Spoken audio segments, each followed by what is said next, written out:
Hello everyone, knowledge academy science coaching के YouTube channel में आप लोगों का स्वागत है। और आज हम लोग पढ़ेंगे वॉइस। तो आज वॉइस हम लोग शुरू करने जा रहे हैं। एक नया टॉपिक है इंग्लिश ग्रामर का, ठीक है, जो कि कॉम्पिटिटिव एग्जाम में भी आता है, बोर्ड के एग्जाम में भी आता है। बहुत ही इंपॉर्टेंट टॉपिक है, ठीक है, और बहुत ही आसान है। लेकिन आपको हम यहाँ पर सिर्फ और सिर्फ क्या बताएंगे, ट्रांसफॉर्मेशन बताएंगे, ठीक है, ट्रांसफॉर्मेशन बताएंगे एक्टिव टू पैसिव में, ठीक है, या पैसिव टू एक्टिव में, ठीक है। यहाँ पे हम ये नहीं आपको बताएंगे कि भाई इसकी परिभाषा क्या होती है, ठीक है, एक्टिव वॉइस की परिभाषा क्या होती है, पैसिव वॉइस की परिभाषा, इन सब की जरूरत हमें नहीं है, ठीक है, क्योंकि किसी एग्जाम में ये सब नहीं पूछा जाता है, इसलिए उन सब चीजों की चर्चा हम लोग यहाँ पर नहीं करेंगे, ठीक है। अगर आपको पढ़ने का मन है तो आप बुक उठाएं, बुक से पढ़ लें। अब ये मत सोचिएगा कि बुक से जब पढ़ना ही है तो फिर हम लोग जो है पूरा कन्वर्जन ही क्यों नहीं पढ़ ले बुक से। बिल्कुल पढ़ सकते हो आप लोग बच्चे, आप समझ सकते हो तो आप बिल्कुल पढ़ सकते हो, ठीक है। हम तो इसलिए डिस्कस नहीं करने जा रहे हैं इसकी परिभाषा वगैरह को, क्योंकि वो क्या है, वेस्ट ऑफ टाइम है, क्योंकि किसी एग्जाम में वो नहीं आता। हमारा मेन फोकस है आपको ट्रांसफॉर्मेशन सिखाना, तो हम आपको ट्रांसफॉर्मेशन ही सिखाएंगे। तो चलिए, तो आपने यहाँ पर देख लिया कि वॉइस दो तरह के होते हैं, एक्टिव वॉइस और पैसिव वॉइस। एक्टिव को पैसिव में कैसे कन्वर्ट करना है, पैसिव को एक्टिव में कैसे कन्वर्ट करना है, ये हम लोग सीखेंगे। तो चलिए, सीखने से पहले, ठीक है, अब हम आपको जो है और एक बात कि देखिए, हम थोड़ा सा डिफरेंट तरीके से बताएंगे, एकदम जैसे बुक में रूल बाय रूल रहता है और एक एक रूल को फिर एक एक एग्जाम्पल को हम बताते हैं, तो वैसे हम नहीं पढ़ाएंगे। हम आपको बहुत ही आसान तरीके से, थोड़ा सा डिफरेंट तरीके से, लेकिन बहुत ही आसान तरीके से आपको सिखाएंगे। और डेफिनेटली बच्चों आप देखते रहिए, आप बिल्कुल सीख जाएंगे। इस बात की पूरी गारंटी है, 100% गारंटी है कि आप सीख जाएंगे, ठीक है। बस आप थोड़ा सा कॉपरेट करते रहिए, ठीक है। कहीं छोटी मोटी अगर प्रॉब्लम आए तो वो हमसे जरूर बताइए, ठीक है। और आपको देखिए, बिल्कुल ये वॉइस जो है आप देखिएगा बिल्कुल आसानी से, बहुत आसान तरीके से आप कन्वर्ट कर लेंगे। चलिए, तो सबसे पहले हम एक सेंटेंस लेते हैं, ठीक है, बहुत आसान सा, बहुत सिंपल सा, ताकि आपको सिंपली समझ में आ सके, ठीक है। ऐसा नहीं कोई बड़ा सा कॉम्प्लिकेटेड सेंटेंस ले लिया, ठीक है, आसान तरीके से सीखना है तो आसान सा एक सेंटेंस लेते हैं। हमने लिखा ही राइट्स अ लेटर, ठीक है। चलिए, यहाँ पे आपको दिखाई दे रहा है क्या क्या है, ही है जो कि सब्जेक्ट है, राइट्स है जो कि मेन वर्ब है, ठीक है, और लेटर जो कि ऑब्जेक्ट है। ये चीज आपको दिखाई दे रही है। और ये जो सेंटेंस आपको दिख रहा है ये एक्टिव के फॉर्म में है, ठीक है। इसे हमें किस में बदलना है, पैसिव में। ये सेंटेंस आपको जो दिख रहा है किसका है, ये एक्टिव का है, और हमें इसे पैसिव में कन्वर्ट करना है। तो हम पहले कन्वर्ट कर लेते हैं, फिर देखेंगे कि क्या क्या बदलाव आए कन्वर्ट करने में। तो चलिए देखते हैं क्या होगा। इसका हो जाएगा अ लेटर, ठीक है, इज रिटेन बाय हिम, ठीक है। चलिए बच्चों, तो देखिए कि हमने यहाँ पे कन्वर्जन कर दिया है जो कि पैसिव सेंटेंस है। अब देखिए क्या क्या बदलाव है। देखिए, अ लेटर जो कि ऑब्जेक्ट की जगह पर था, अब वो कहाँ चला आया है, सब्जेक्ट की जगह पे चला आया है, ठीक है।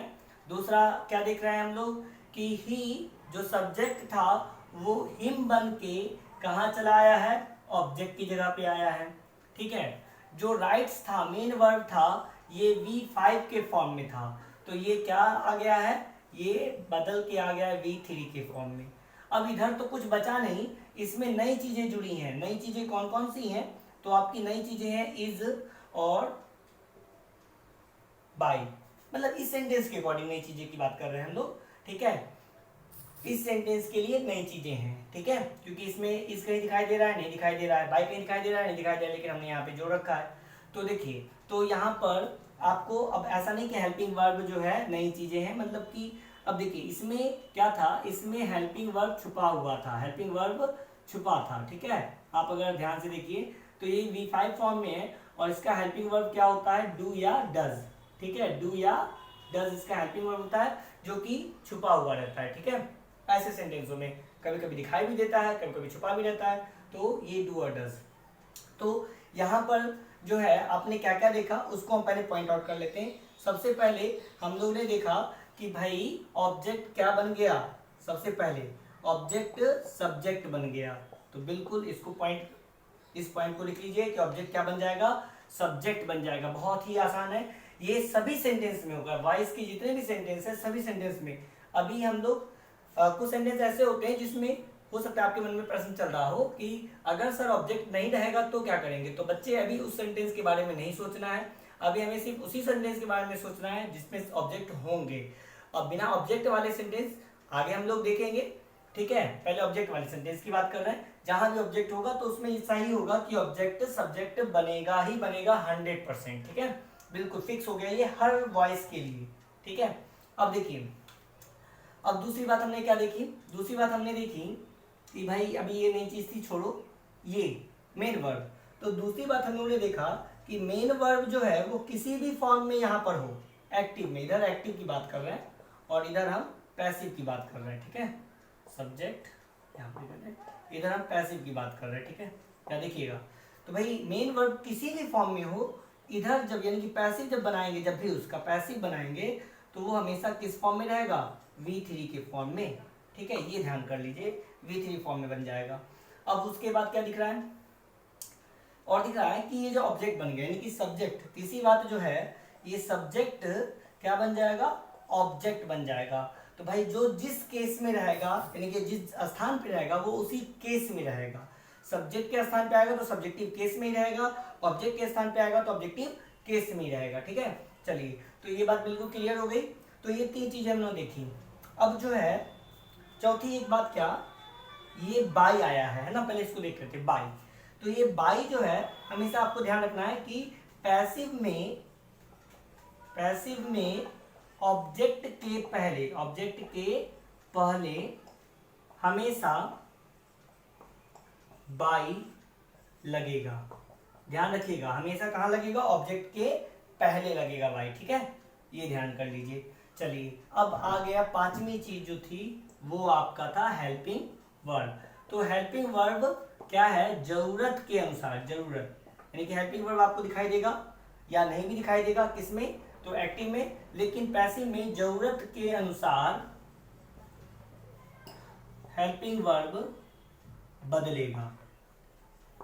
तो ये जो है सबसे ज्यादा जो बदलने वाली चीज है वो यही है, यानी कि आपका मेन फोकस इस हेल्पिंग वर्ब पे होना चाहिए, क्योंकि बाकी चीजें तो जैसे हमने बताई है हमेशा वैसी ही रहेंगी, लेकिन ये बदलेगा और आपको इसी पर फोकस करना है और यही सीखना है कि जरूरत के अनुसार हेल्पिंग वर्ब जो बदलेगा तो कौन सा हेल्पिंग वर्ब कौन से हेल्पिंग वर्ब में बदलेगा, ये आपको सीखना है, ठीक है।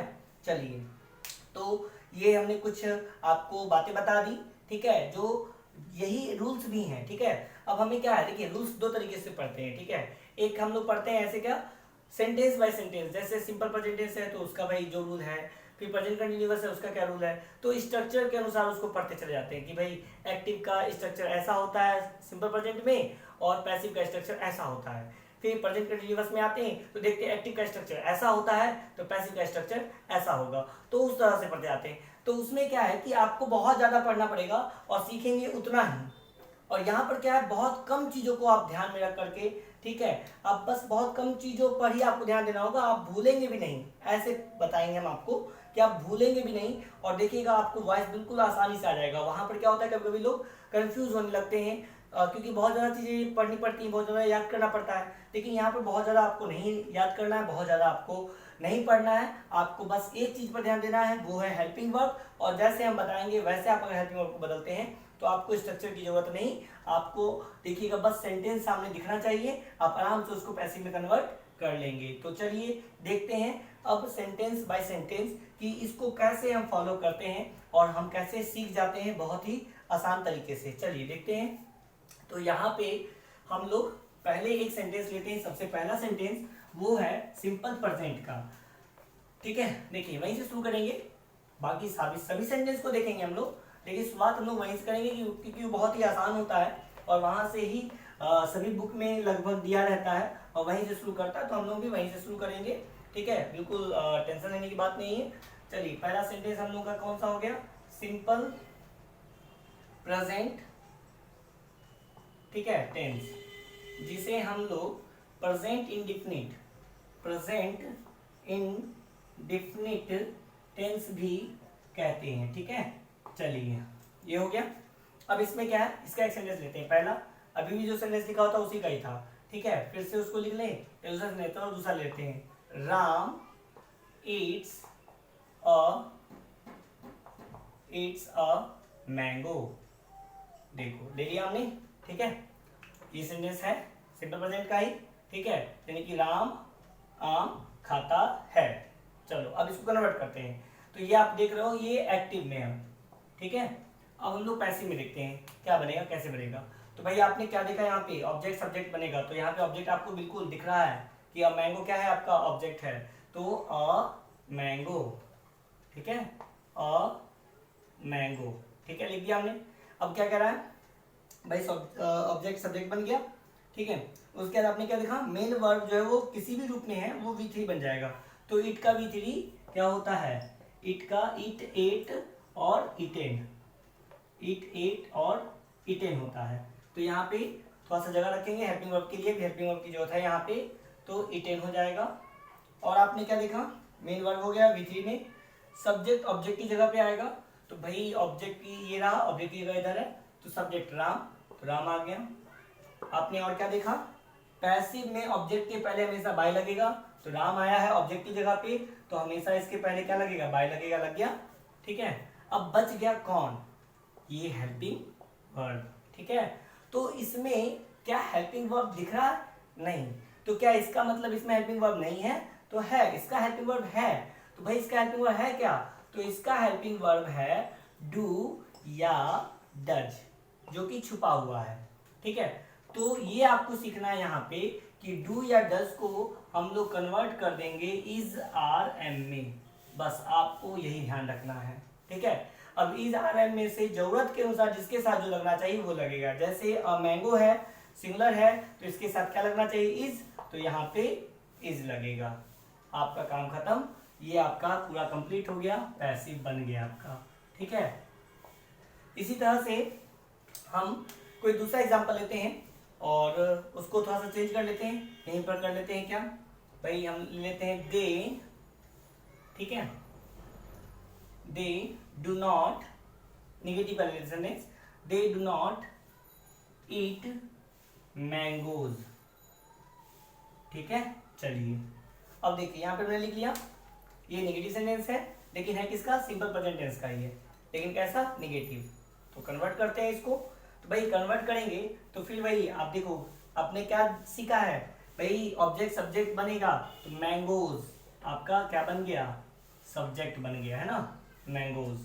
अब उसके बाद क्या करना था, मेन वर्ब को V3 बना देना था। तो मेन वर्ब आपका इट है, तो इट का V3 इटेन।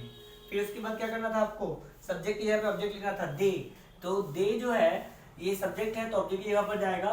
तो क्या हमने बताया है कि जो जिस केस में रहेगा, मतलब जिस स्थान पे जाएगा उसी केस में रहेगा। तो दे ऑब्जेक्ट के स्थान पे जा रहा है, तो किस केस में होना चाहिए, ऑब्जेक्टिव केस में। और दे का ऑब्जेक्टिव, दे का ऑब्जेक्टिव क्या होता है, दे का ऑब्जेक्टिव होता है देम। ठीक है, ये सब्जेक्टिव है और सब्जेक्टिव केस में है, तो ये ऑब्जेक्टिव केस में है। ठीक है, देम। तो यहाँ पर हम क्या लिखेंगे, देम। और फिर हमने क्या बताया था कि पैसिव में ऑब्जेक्ट के पहले हमेशा बाय लगता है, तो यहाँ पे हम लोग क्या लगा देंगे, बाय। ठीक है, अब बच गया हेल्पिंग वर्ब, बस इसी पर फोकस करना है। और हेल्पिंग वर्ब क्या है, डू। तो डू के बदले हमने क्या सिखाया आपको, डू या डज दिखाई दी, तो जरूरत के अनुसार इज आर एम। तो मैंगोज है, प्लुरल है, तो प्लुरल के साथ क्या इज लगेगा, नहीं, एम लगेगा, नहीं, क्या लगेगा, आर। तो यहाँ पे क्या लगाएंगे, आर। तो mangoes are eaten by them, बात खत्म, आपका ये पैसिव बन गया। तो देखिए कितने आसान तरीके से बन गया। ठीक है बच्चों, तो चलिए, तो आपको क्या करना है, आज जो है आपका काम ये है कि ये 5 बातें जो हमने बताई है, पहले आप इसको बिल्कुल मेमोराइज कर लीजिए। ठीक है, मेमोराइज क्या करना है, ज़्यादा रटने की जरूरत नहीं है इसको। ठीक है, पहले थोड़ा सा जो हमने बताया है इसको आप लोग लिख लीजिए। ठीक है, और बाकी अगली क्लास में हम लोग देखेंगे। ठीक है, चलिए आज के लिए इतना ही, धन्यवाद।